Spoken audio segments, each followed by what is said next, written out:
Bonjour, ici Bonjour. Tahar de Radio Pluriel. Nous sommes au Caire. C'est le 27 décembre 2009, à quelques heures du départ pour Rafah. Je suis en compagnie de Monseigneur Gaillot. Monseigneur, bonjour. Bonjour. Voilà, et je voulais un peu l'interroger par rapport à ce qu'il pensait de tout ça depuis son arrivée hier en partance de Paris. Voir ce qu'il ressent, ce qui l'a amené à faire ce voyage pour la marche pour la liberté de Gaza. Et voilà, il va nous donner un petit peu ses impressions.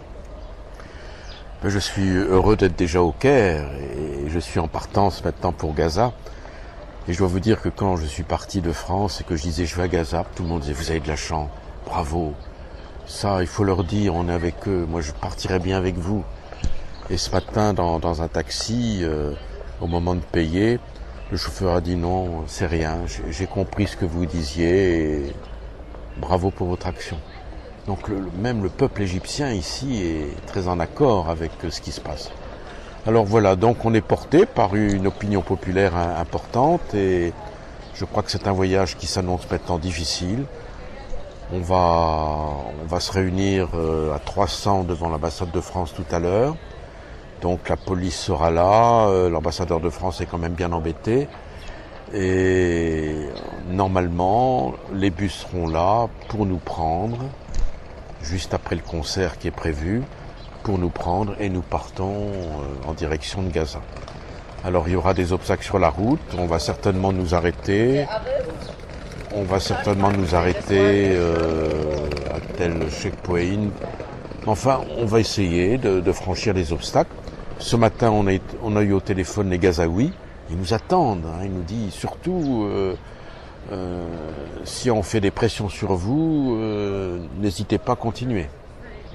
D'accord. C'est vrai que moi, en tant que personnellement militant, je suis militant depuis des années, et quand j'avais appris que Monseigneur Gaillot allait venir, on s'est dit que c'est pas possible, c'est un rêve, et puis pour nous, on s'est dit que c'est incroyable. Puis on s'est dit à un moment donné, bon, il va dire qu'il va venir, puis au dernier moment, il va trouver un prétexte pour se désister. Et puis quand j'ai appris hier que vous faisiez partie du voyage, pour moi, j'ai dit c'est extraordinaire. C'est une grande victoire de l'humanisme, tel qu'on a toujours souhaité en France, en faveur du peuple palestinien. Êtes-vous conscient de ce que représente votre voyage en Palestine dans ce cas de figure ? Écoutez, à vrai dire, non. Non. Mais je suis content d'être là parce que moi aussi j'aime poser des actes, pas simplement de dire ben voilà, je suis avec vous, je suis solidaire. Je pouvais le faire, je le fais. Naturellement, ça va être un peu rude, on va dormir je sais pas où, ce soir je sais pas comment on va manger, on va voyager la nuit, bon je suis plus tout jeune, mais c'est l'aventure et puis je pense qu'on a vraiment quand même des chances d'approcher de Gaza et je suis sûr que si nous arrivons à Rafah, on fera tout pour qu'on puisse passer. Voilà, les amis de Radio Pluriel, je vais bientôt vous quitter. Sachez que d'autres interviews seront réalisées, car ce que vous semblez peut-être ignorer, c'est que dans le groupe de 300 personnes, toute la société française est représentée. Du plus jeune au plus ancien. C'est vrai. Toutes les catégories sociales et culturelles, et c'est un bonheur le plus total. Merci, à bientôt. Merci beaucoup. Bonsoir, ici Tahar de Radio Pluriel.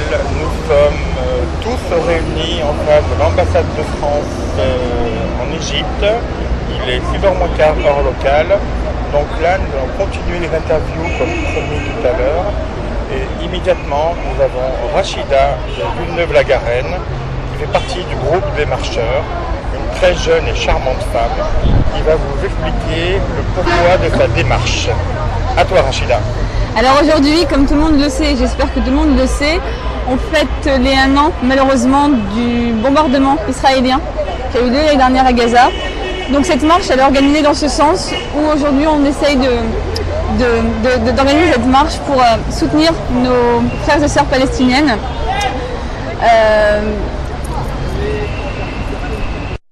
Donc nous poursuivons donc les différents entretiens. Donc là tout de suite nous avons Erkia de Lens qui va vous exprimer aussi les motifs qui l'ont amené à participer à cette marche. Alors, comme l'a si bien dit mon ami Rachida aujourd'hui, donc on est au Caire devant l'ambassade pour pouvoir décoller vers Rafah. Alors cette marche, l'idée m'est venue parce que moi aussi de mon côté j'avais quelques engagements vis-à-vis de la Palestine. Donc je parraine une jeune palestinienne orpheline. Et donc quand on m'a parlé de cette marche, je me suis dit peut-être que ça serait l'occasion de rencontrer cette jeune fille et rencontrer aussi tout le peuple gazaoui. Donc l'idée pour moi personnellement c'est de me rendre à Gaza, voir la réalité des choses, voir ce que subissent les Palestiniens, les Gazaouis et pouvoir aussi transmettre les messages, ce qu'on a vu et aussi continuer après cette marche l'engagement et aller plus loin qu'une marche et à partir de manifestations spot, d'actions concrètes, etc. apporter notre soutien au peuple gazaoui. Erkia, jusqu'à présent, donc nous partons tous avec l'idée que les bus ne vont pas décoller mais vont bien rouler jusqu'à Rafah, on a pour plusieurs heures. Le problème qui est posé pour tout le monde, c'est qu'on n'est pas certain que les bus arrivent. Êtes-vous préparé aussi à cette idée d'échec, de possibilité que rien ne se fasse? Oui. On est tous optimistes, on ne pense pas trop encore à l'échec, mais on sait qu'on a des chances qu'on ne puisse pas partir et rentrer à Gaza. Mais pour l'instant, on n'a pas encore de vision par rapport à ce qui va se passer par la suite. Donc on reste optimiste et si malheureusement ça ne se passe pas, et au moins on sera venu ici. On se sera fait entendre, mais pour l'instant on garde espoir et je pense que demain on sera tous à Gaza. Ok, merci Erkia, ici c'était Radio Pluriel. Oui, donc toujours retard de Radio Pluriel en face de l'ambassade de France, la nuit commence à tomber.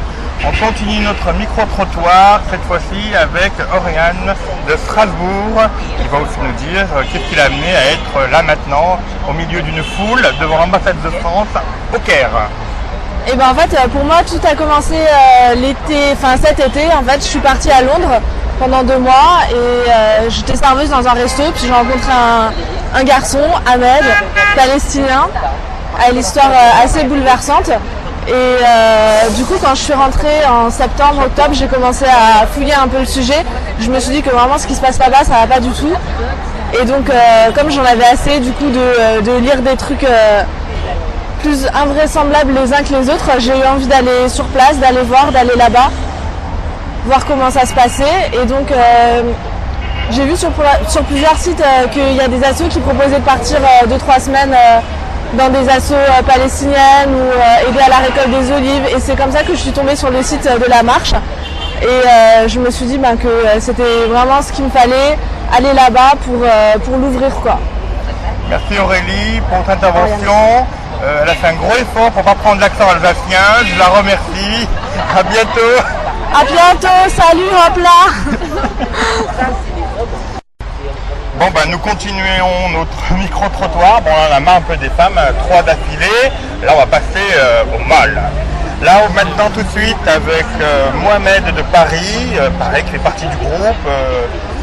C'est hyper varié. Il y a des jeunes, des moins jeunes, des vieux, des moins vieux. Des personnalités, des gens inconnus, des gens qui ont découvert la cause palestinienne il y a quelques mois, d'autres depuis des années.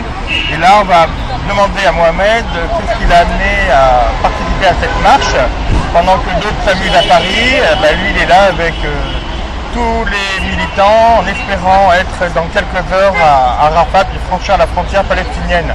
Dites-nous, Mohamed, un petit peu ce qui vous a amené à participer à cet événement.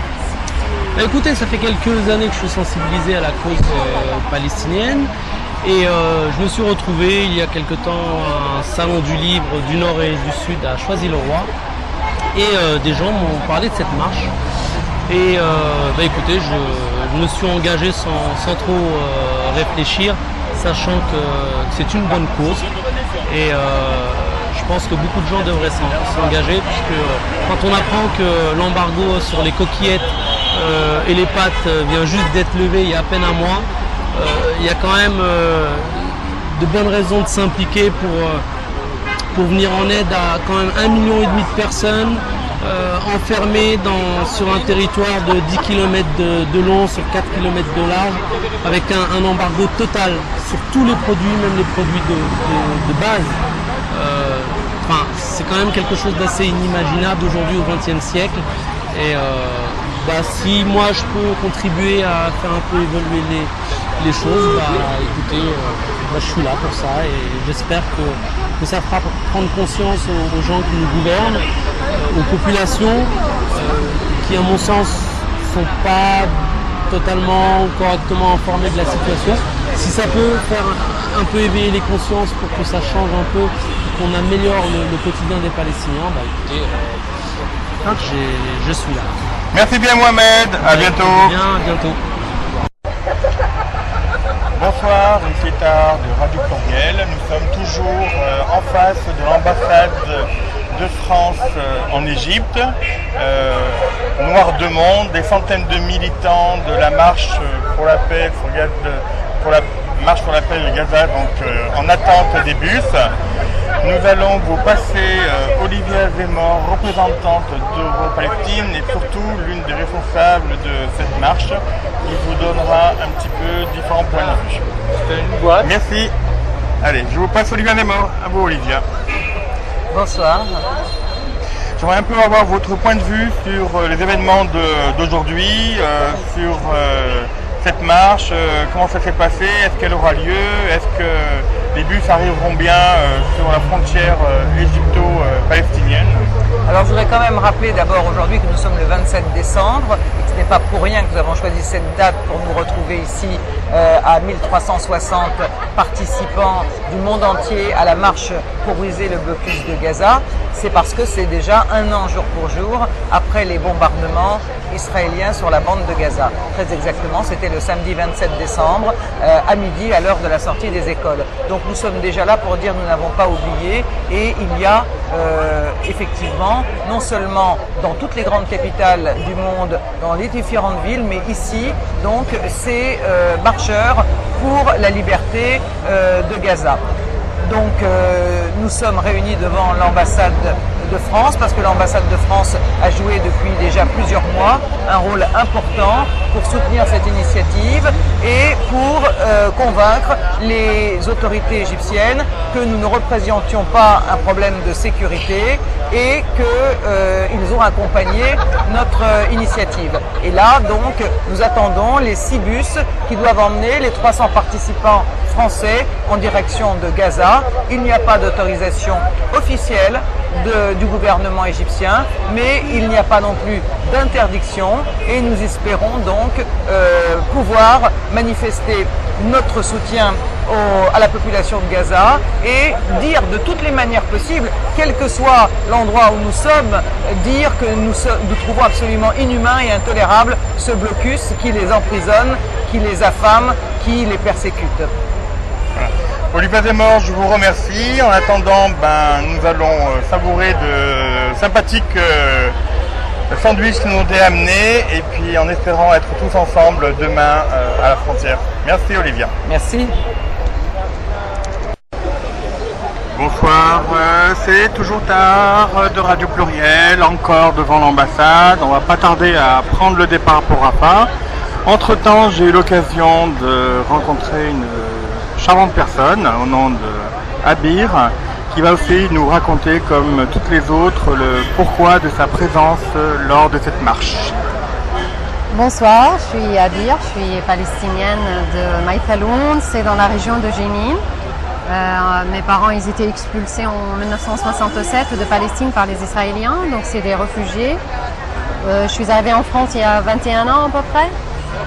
Je participe à cette marche, c'est surtout pour casser le blocus contre Gaza, pour être solidaire avec mon peuple à Gaza, pour exprimer ma solidarité avec mon peuple et qu'il y a une situation aberrante, une injustice et qu'il faut en parler, il faut alerter tout le monde.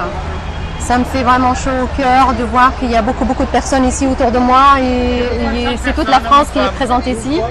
Ça me fait vraiment chaud au cœur, je suis vraiment très contente. Ça me donne beaucoup d'espoir pour mon peuple, que les Français ils sont aussi solidaires avec nous et j'espère que ça va continuer et qu'on sera de plus en plus nombreux.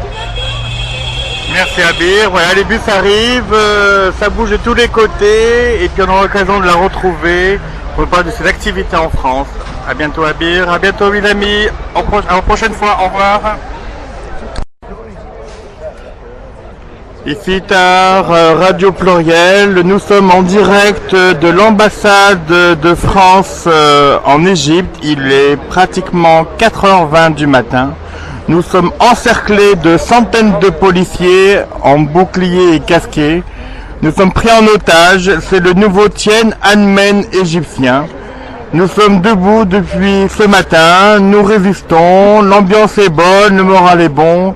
Nous savons qu'à Paris, des milliers de militants vont manifester devant l'ambassade d'Égypte. Là, je vais passer la parole à quelques-unes des personnes qui sont présentes pour donner un petit peu leur état d'esprit. Abil, dites-moi un peu votre état d'esprit à l'instant T. Oh, mon état d'esprit, écoute, le moral est bon. On résiste, on a chanté toute la soirée, on a amusé les soldats, on est déterminés pour aller à Gaza, peu importe ce qui va se passer. Voilà, le moral est bon. Voilà, là je vais un peu bouger à travers les différents militants qui sont debout, éveillés depuis des heures et des heures. Je vais vous passer une autre personne. Dites-moi, jeune homme, quel est votre état d'esprit à cet instant? Extrêmement positif. On n'ira pas à Gaza, mais on est au Caire, face à l'ambassade de France. Et on a un bataillon de CRS égyptiens, mais des gens vraiment très agréables, souriants. Et je pense qu'on va fraterniser et qu'on va peut-être les emmener avec nous à Gaza, qui sait.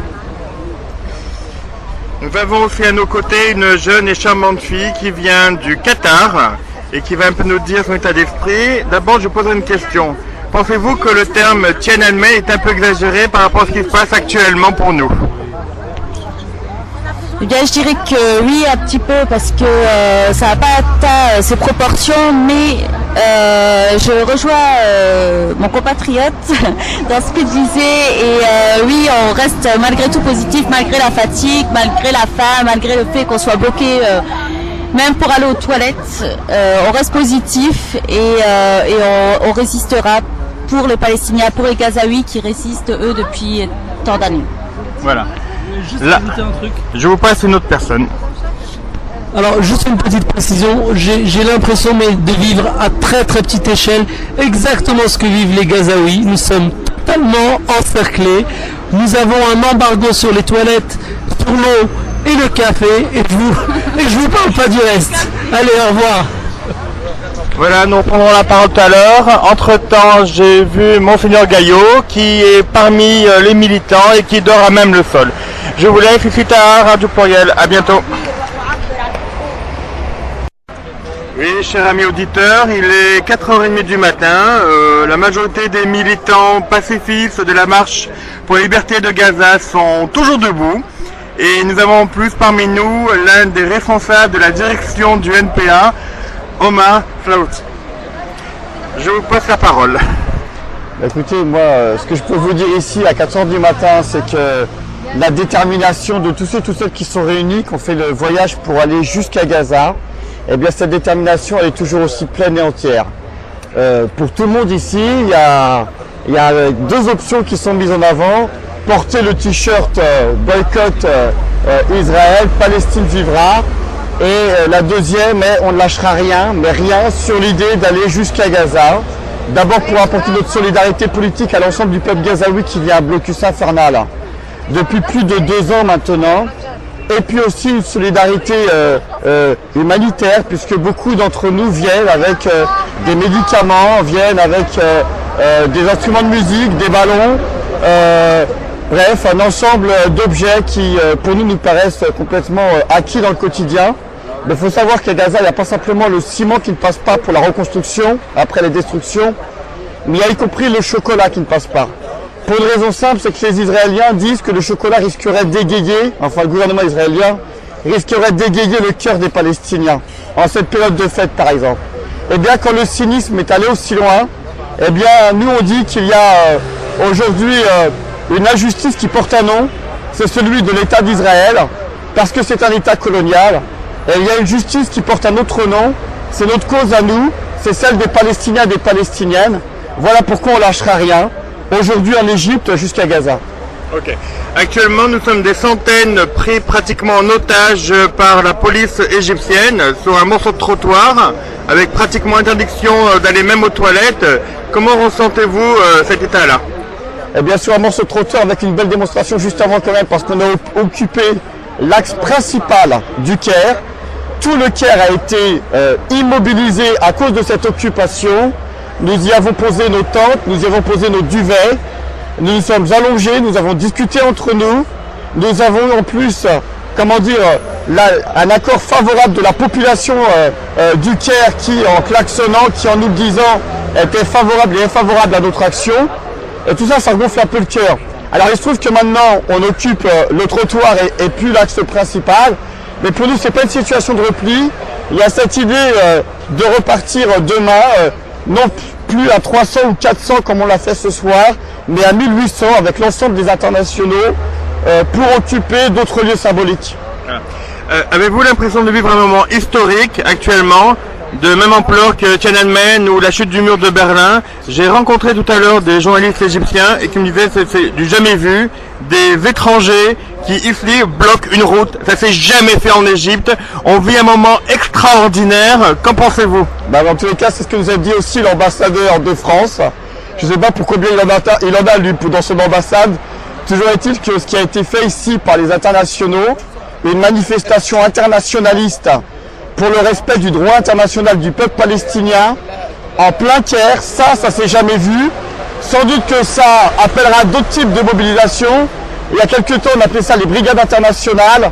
Eh bien, c'est solidarité qui n'ont pas de patrie, qui dépasse les frontières. C'est notre identité nationale à nous, c'est notre identité internationaliste, c'est comme ça qu'on veut la conjuguer.